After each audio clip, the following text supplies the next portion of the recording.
Hi hello नमस्कार सर्वांना, स्वागत आहे तुमचं माझ्या मिनी ब्लॉगमध्ये. तर मी आज बनवणार आहे मस्त असं हिरवी मिरची ठेचा. त्यासाठी हिरवी मिरची भाजून घेतली, नंतर शेंगदाणे भाजून घेतले आणि शेंगदाणे मोठं वाटून घेतले. नंतर हिरवी मिरची वाटण करायला घेतलं, त्याच्यामध्ये कोथिंबीर, हिरवी मिरची, लसूण आणि मीठ टाकून त्याचाही ठेचा बनवून घेतला.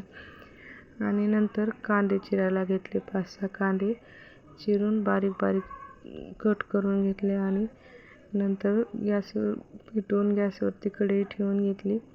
आणि आज खूप भाज्या खाऊन कंटाळा आला होता, म्हणून आज म्हटलं वेगळ्या पद्धतीने काहीतरी ट्राय करावं, म्हणून आज हा ठेचा बनवायला घेतला. तर कढईमध्ये तेल टाकून गरम होण्यासाठी ठेवलं.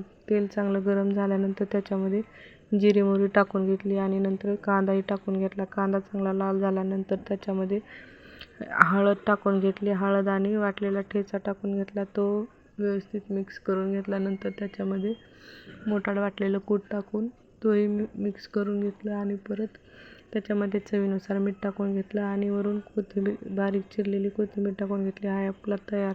तर नक्कीच कमेंट करून सांगा आवडल्यास.